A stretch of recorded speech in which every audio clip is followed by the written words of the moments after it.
Hey everyone, and welcome back to the EMT Spot. It's your weekly dose of everything fascinating in emergency medical care.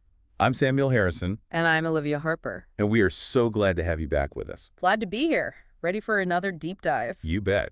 Today, we're strapping in for a trip, into the world of space travel Oh, space travel. and its effects on the cardiovascular system. Specifically, we're talking about microgravity. It's really amazing to think about, how something like gravity, or the lack of it, I should say, can have such a big impact on our bodies. Right. Here on Earth, gravity is our constant companion. Every time we move, we're working against it, which helps keep our blood flowing as it should. What happens when you take that away in space? Well, our bodies are incredibly adaptable, but they've evolved over millions of years under Earth gravity. So in an environment like on the International Space Station, where there's microgravity, things get interesting. Okay, so let's unpack this. What's the first thing that happens to the cardiovascular system when an astronaut reaches space? One of the most immediate changes is a fluid shift. Without gravity pulling blood down towards the legs, it starts to pool in the upper body. Astronauts often experience puffy faces and even some congestion. So it's like their bodies are doing a headstand, fluid-wise. Exactly. It's like squeezing a water balloon. The water has to go somewhere. And this shift leads to a decrease in blood volume in the heart and blood vessels, even though they might have that swelling in their faces and heads. That makes sense. But a decrease in blood volume can't be good for the heart, right? You're right, it's not ideal. This reduced blood volume going to the heart can actually cause it to change shape, becoming more spherical, almost like a balloon that's lost some water and filled with air. Wow. I never would have imagined that. So we've got fluid shifts, a heart shape change. What else happens? Well, on top of all that, the muscles and blood vessel walls can atrophy because they aren't working as hard to counteract gravity. That makes it harder for the body to regulate blood pressure effectively. So already we see a cascade of effects just from the lack of gravity. Fluid shifts, heart shape, changes weaken the blood vessels. hmm Is there anything else? There's also a condition called spaceflight-associated neuroocular syndrome, or SANS for short. SANS, okay, what is that exactly? And how does it relate to the heart and blood vessels? Well, remember all that fluid shifting upwards. That increases pressure in the skull, which can impact both the brain and the eyes. This can actually lead to vision problems, including distorted vision and difficulty focusing. And in some cases, even hearing loss can occur. The exact relationship between SANS and the cardiovascular system is still being studied, but it's clear that fluid pressure plays a big role.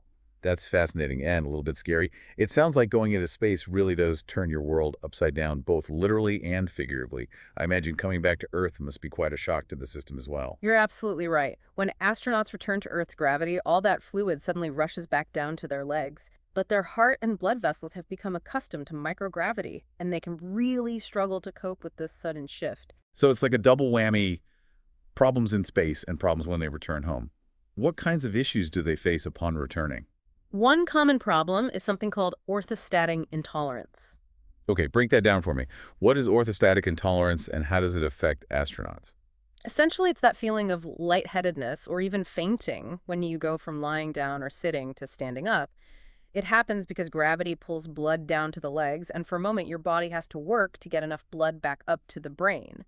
We all experience it to some degree, but it can be much more severe for astronauts after they return from space. Their cardiovascular systems have become less efficient at making those rapid adjustments. It makes sense considering all the changes we've already talked about, but it's pretty amazing that our bodies can even adapt to something as drastic as microgravity in the first place. Absolutely. The human body is incredibly resilient and adaptable, and that's one of the things that makes this research so fascinating. So now that we've covered what happens when astronauts go to space and return, what about during the mission itself? What do they do to try to stay healthy in such a challenging environment? Well, it turns out that exercise is absolutely crucial. On the International Space Station, they have specialized equipment to help astronauts stay in shape, even in microgravity. I can't even imagine trying to do a push-up in space. What kind of equipment are we talking about? They actually have a pretty impressive setup. There's something called the Advanced Resistive Exercise Device, or ARED, which lets them do strength training. They Right. also have a treadmill. Yes, a treadmill in space. And a stationary bike for aerobic exercise. It's a whole gym up there. ARED. That name sounds like something straight out of a sci-fi movie. Yeah. But I guess the whole situation is pretty sci-fi when you think about it. Okay, so exercise is key. Yeah. Anything else they do to combat the effects of microgravity? Yes. To help with that fluid shift we were talking about, astronauts also wear special pressure trousers. These trousers help pull blood back down to the legs and mimic the effects of gravity. It sounds like they've got a whole arsenal of tools to fight against the effects of microgravity. That's right. And the research is ongoing with scientists constantly looking for new ways to help astronauts maintain their health in space. It makes you wonder if one day we'll have artificial gravity environments in space, like in those sci-fi movies. It's not as far-fetched as it sounds. There are already prototypes being tested, and even on the ISS, they're using techniques like lower body negative pressure, where astronauts are sucked towards a platform to simulate the feeling of gravity. Wow. The future of space travel sounds pretty wild. All this talk about astronauts and their health is fascinating. But I'm curious, is there anything we Earth-bound folks can learn from this research? Absolutely. And that's where things get really exciting. The changes we see in astronauts' bodies during spaceflight actually resemble some of the changes we see in aging and certain illnesses here on Earth. Hold on. So you're saying that studying what happens to astronauts in space could help us understand things like heart disease and aging here on Earth?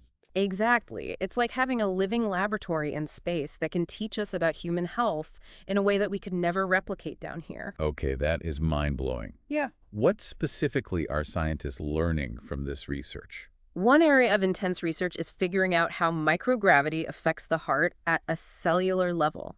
They're using incredible techniques like gene sequencing and proteomics to create detailed molecular maps of the heart in microgravity. Gene sequencing and proteomics. That sounds incredibly high-tech. Can you break down what those terms mean for our listeners? Of course. Imagine creating a Google Maps of the heart, but at a microscopic level. That's essentially what gene sequencing and proteomics allow scientists to do.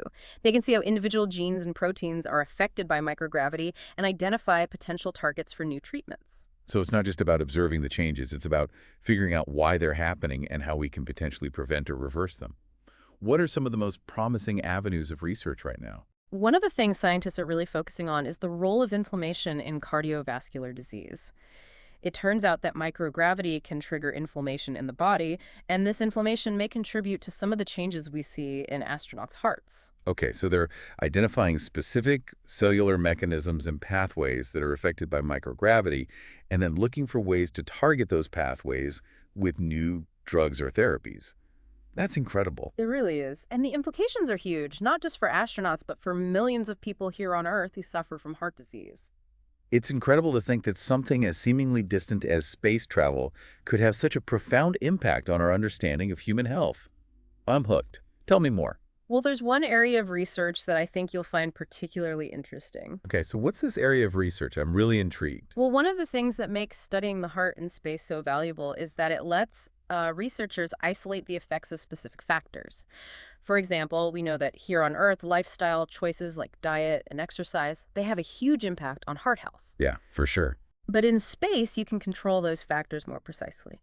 So it's like having a really controlled experiment where you can eliminate some of the variables that complicate research down here on Earth. Exactly. Take exercise, for example. We know it's good for heart health, but it can be really difficult to study exactly how exercise benefits the heart at a cellular level because there's just so many other things going on. Right. But in space, you can put astronauts on a very specific exercise plan and then study what changes in their hearts without all those other factors.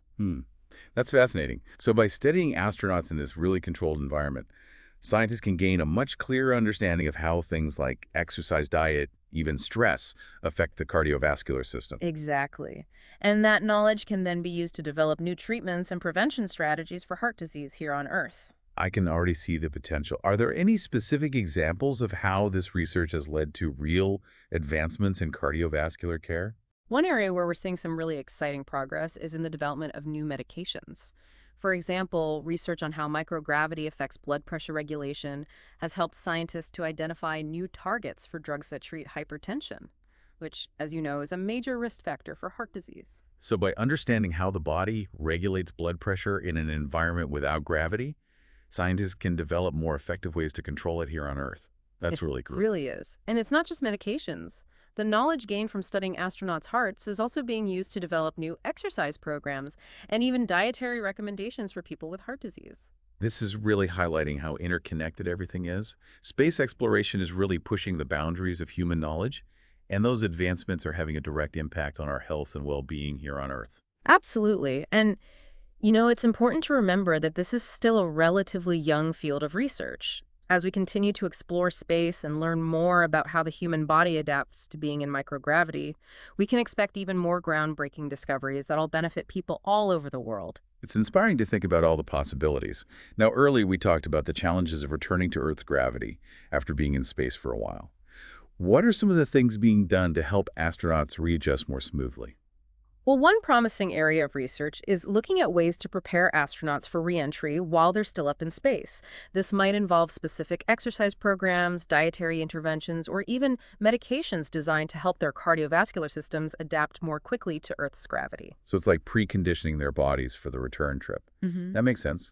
What about once they're back on Earth? What kind of care do astronauts receive to help them recover? After they land, astronauts go through a really intense rehabilitation program that includes close monitoring of their cardiovascular health, physical therapy to regain muscle strength and coordination, and even psychological support to help them adjust to being back on Earth after such a long mission. It sounds like a pretty intense process. I guess it's important to remember that even though space travel is so often romanticized, it really takes a toll on the human body. You're absolutely right. And the research on how to reduce those effects and make sure astronauts stay healthy in the long term is incredibly important, not just for them, but also for the future of space exploration in general. We've covered a lot of ground today, from the impact of microgravity on the cardiovascular system to the research trying to overcome those challenges, even using those challenges to improve human health here on Earth. Is there anything else you'd like to add before we move on? Just that it's truly remarkable how much we've learned about the human body from studying it in this extreme environment of space. And I think it's a testament to the power of human curiosity and our ingenuity. Who knows what amazing discoveries are waiting for us in the future? I completely agree. This has been an incredible deep dive into space travel and cardiovascular health. I think we've all learned a lot today. Absolutely. It's been a pleasure sharing this journey with you and with all our listeners. And to our listeners, thank you for joining us on this exploration of the effects of microgravity on the cardiovascular system. We hope you found it as interesting as we did. Before we go, we'd just like to remind you to subscribe to the EMT Spot for more in-depth discussions on emergency medical care. You know, this whole deep dive into microgravity has really been eye-opening for me. All these unexpected connections between space travel and human health right here on Earth. It's incredible. I know, it's really amazing. It really shows how much we still don't know about the human body and how incredibly it can adapt. Earlier, we were talking about orthostatic intolerance, that feeling of lightheadedness some people get when they stand up too quickly. And we know it can be a problem for astronauts when they come back to Earth. But what's really going on in the body? What causes that? It's complicated, actually. It involves a bunch of different things. But at the end of the day, it all comes down to how well your body can regulate blood pressure. When you stand up, gravity pulls blood down to your legs. And your body has to adjust really quickly to make sure there's enough blood going to your brain. Yeah, it's got to keep things balanced, Yeah. right? Make sure the brain gets enough oxygen no matter what position you're in. And you're saying that microgravity messes with that balance. Exactly. In microgravity, the body kind of gets lazy. It doesn't have to work as hard to regulate blood pressure. The blood vessels relax, and the heart doesn't need to pump as hard. So when astronauts come back to Earth, their cardiovascular systems are a little slow to react to gravity. So it's not just the fluid shifting around. It's also that the heart and blood vessels have gotten used to not working so hard in space. You got it. And that's why exercise is so important for astronauts, both when they're in space and after they come home. It keeps their cardiovascular system in good shape and makes sure it can keep that blood pressure under control. It's a good reminder that even though our bodies are so adaptable, they still need the right kind of challenges to stay healthy.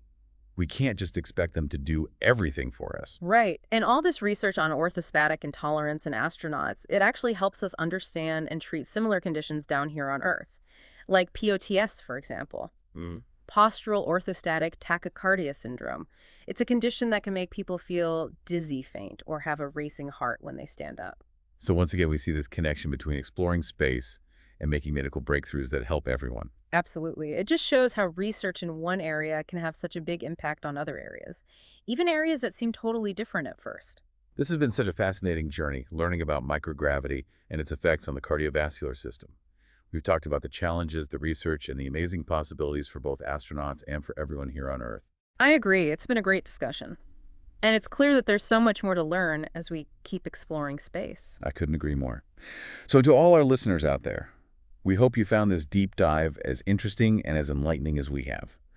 And if you want to learn even more about this amazing field of research, you can check out the links in our show notes. And if you enjoyed listening to us geek out about emergency medical care, please don't forget to subscribe to the EMT Spot and tell your friends about the show. You can also leave us a comment and let us know what you want to hear about in future episodes. I'm Samuel Harrison. And I'm Olivia Harper. Stay curious, everyone.